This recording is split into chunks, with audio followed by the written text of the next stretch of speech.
પ્રબુદ્ધ શ્રોતાજનો નમસ્કાર. સુખ દુઃખ મનમાણ આણીએ, ગટ સાથે રે ઘડિયા, ટાળ્યા તે કોઈના નવ ટળે, રઘુનાથના જડિયા, સુખ દુઃખ મનમાં આણીએ. આ કવિતા તમને બધાને આવડતી હશે, આવડે ને? પછી એમાં દાખલા આપ્યા છે ઘણા બધા. સુખ દુઃખ મનમાં આણીએ, ન સુખ મનમાં આણો ન દુઃખ મનમાં આણો. સુખ હશે તો પણ સ્થિર રહેવાનું નથી, અને દુઃખ હશે તો પણ સ્થિર રહેવાનું નથી. ઘટ સાથે રે ઘડિયા, આપણા આત્માની સાથે જોડાયેલા છે. એ સુખ અને દુઃખ આપણી સાથે જોડાયેલા છે. નહીં ગમે તો પણ દુઃખ આવવાનું. રઘુનાથના જડિયા, આમ તો જોવા જઈએ તો ભગવાન કાંઈ કરતા નથી. આપણા ભગવાન પણ કાંઈ કરતા નથી, કારણ કે એ તો સિદ્ધ થઈ ગયા. સુખ અને દુઃખ આપણને કોઈ આપી શકે તેમ નથી. એ આપણી પોતાની ઉપજ છે. આપણા દ્વારા સુખ અને દુઃખ નિર્મિત થાય છે. સારું કરીએ તો સુખ મળે, નરસું કરીએ તો દુઃખ મળે. એક નાનકડું સીધે સીધું ગણિત રહેલું છે. જો સારું ખપતું હોય તો સારું કરો, જો નરસું ન ખપતું હોય તો નરસું ન કરો. આપણી બધાની સતત એક ખ્વાહિશ રહેલી છે. આપણી બધાની, આપણી નહીં, જીવજંતુની પણ ખ્વાહિશ રહેલી છે. કઈ ખ્વાહિશ છે?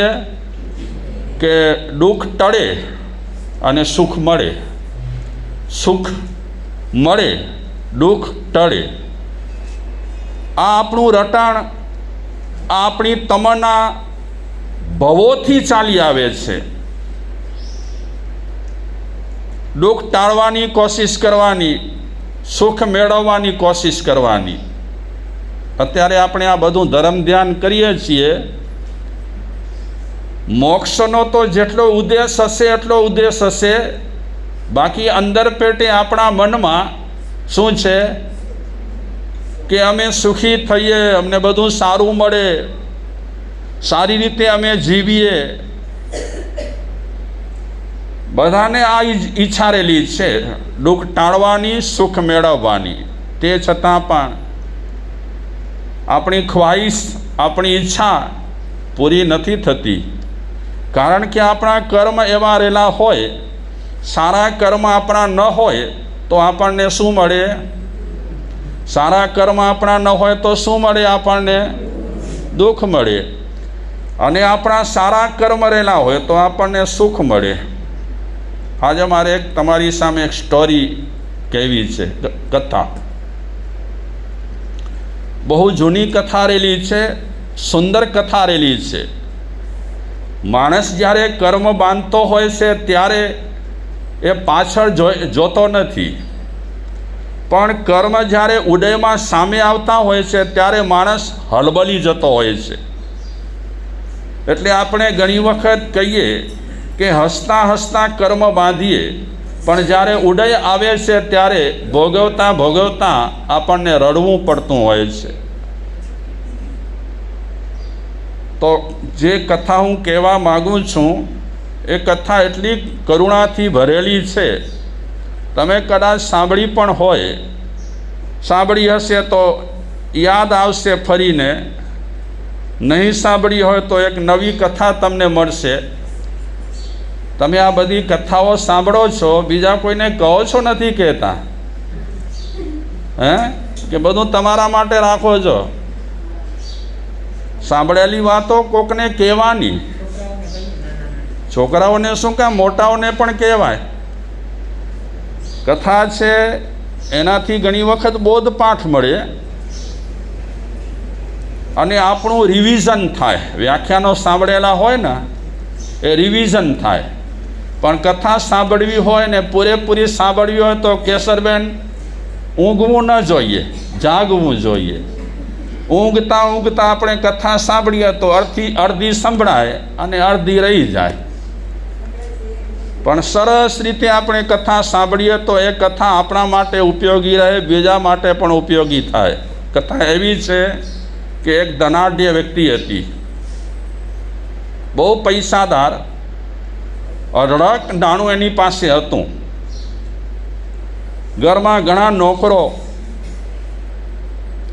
સગવડો ઘરમાં ખૂબ. એ ધનાઢ્ય ભાઈની એક દીકરી હતી, રૂડી રૂપાળી સુંદર, જુવાન થઈ એ દીકરી. અને દીકરી જ્યારે જુવાન થઈ ત્યારે ઘરવાળાને બાપને ફિકર રહેલી હોય એને પરણાવવાની. દીકરીની ચિંતા વધારે હોય દીકરા કરતાં. સાચી વાત છે? હા કે ના તો બોલો. હે હે એમ? પણ હમણાં અમારી પાસે ગુણામાં અમારી પાસે હમણાં 2-3 કેસ આવ્યા. એમાં ભાઈઓએ કીધું કે મારે સાહેબ દીકરીની બહુ ફિકર છે, આશીર્વાદ આપો, માંગલિક સંભળાવો, થાળે પડી જાય. તે છતાં આપે કીધી એ પણ વાત સાચી છે. તો દીકરી પરણાવા લાયક થઈ. ધનાઢ્ય એ ભાઈ વિચારે છે કે કોઈ યોગ્ય મૂર્તિઓ મળે, વર મળે તો મારી દીકરીના એની સાથે લગ્ન કરું. એક દિવસે દીકરીને વાત કરી બાપે કે બેટા તારી ઉંમર થઈ છે, હું પરણાવવા માગું છું, તારા લાયક મૂર્તિઓ શોધું છું. બાપની વાત સાંભળી કરી અને દીકરીએ કીધું કે બાપુજી મારી ફિકર ના કરો. ગુણામાં તમે કીધું તે રીતે દીકરીએ કીધું મારી ફિકર ન કરો બાપુજી. કેમ? બાપુજી મેં નક્કી કરી લીધું છે. કોની સાથે બેટા?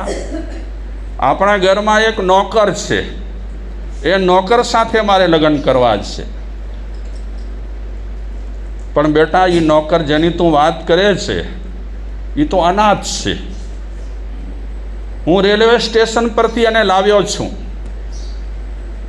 રહેવા દે, એની સાથે લગ્ન ન થાય, જીવતર બગડી જાય. બાપુજી મેં મનથી નક્કી કર્યું છે પરણવું તો આ નોકરની સાથે જ પરણવું, નહીં તો મારે પરણવું નથી. આ બધું જે ખેંચાણ થતું હોય શેના કારણે થાય? તમે ના પાડો કે હા પાડો, કાંઈક કોક જન્મનું કારણ હોય કે જેના કારણે આવી રીતે આકર્ષણ થતું હોય. આપણે તો કર્મમાં માનીએ છીએ ને.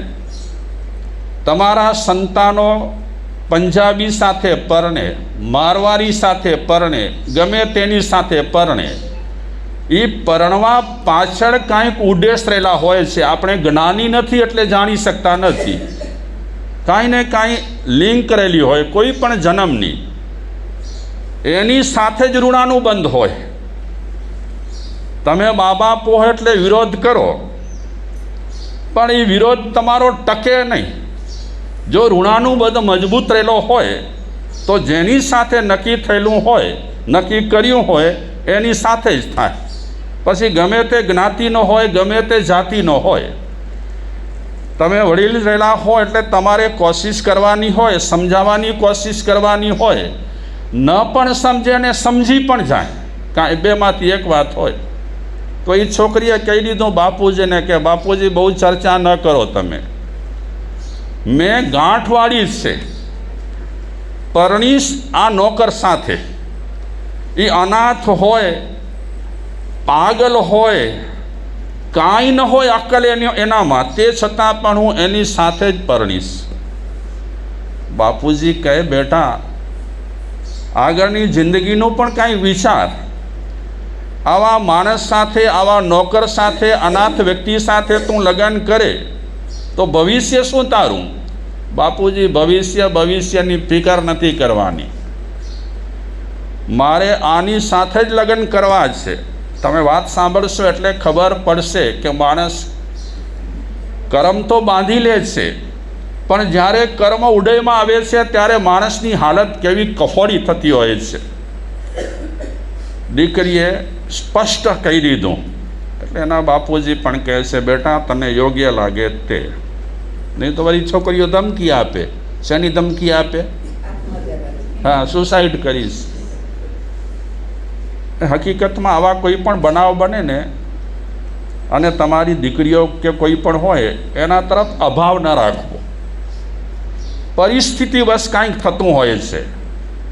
એક તો એવો પ્રસંગ બને અને સમય જતાં એનો દિલ ભાંગી જાય અને એ સમયમાં જો વડીલ લોકો એને હિંમત ના આપે તો એ રસ્તા ખોટા લઈ લે. એટલે ગાંઠ વાળવા જેવી નથી. તમારો શું અભિપ્રાય છે આમાં? હા, થઈ ગયું, કામ પતી ગયું, હવે શું કરવાનું? બધું પતી ગયું છે, પરણી ગઈ છે, હવે એને સ્વીકારી લેવાની ખેલદિલી સાથે કે આવો બેટા જેવા તમારા કર્મ. આપણે જૈનો છે ને કર્મમાં જ માનીએ છીએ ને, હા, કે બીજું કાંઈ માનીએ છીએ? છોકરી આ અનાથ નોકર સાથે લગ્ન કરવા માટે ફાઇનલ કર્યું છે. એના બાપુજી કહે છે બેટા પછી શું? છોકરી કહે છે તમારા આશીર્વાદ લઈ અને અહીંથી અમે બંને જણા રવાના થશું, તમારા ઘરે નથી રહેવું, અને પછી જ્યાં કરમ અમને લઈ જશે ત્યાં જશું. અને આ બંને જણ નોકર અને આ દીકરી છોકરી એ બંને માતા પિતાના આશીર્વાદ લઈ અને નીકળી ગયા. ગામ છોડ્યું, સીમ છોડી, વચ્ચે વચ્ચેના ગામો આવ્યા એ પણ છોડ્યા, નગરો પણ છોડ્યા, વચ્ચે વચ્ચેના દૂર દૂર નીકળી ગયા. કોઈ ગામડામાં પહોંચ્યા. આ બંને જણાએ નક્કી કર્યું કે આ ગામડામાં ગામથી બહાર એક ઝૂંપડી બાંધીને રહેવું અને ગુજરાન માટે કાંઈક કામ કરી લેવું.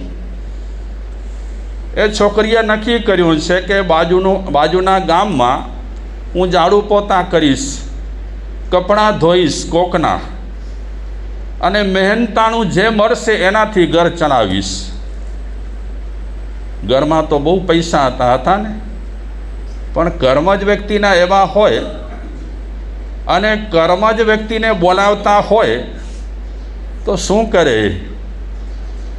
બધું છોડી કરી અને એક ઝૂંપડામાં એ રહે છે અને આ બધા ઘરના કામો કરે, વાસણ માંજવાના, ઝાડુ મારવાના, કપડાં ધોવાના, અને ભાઈ પણ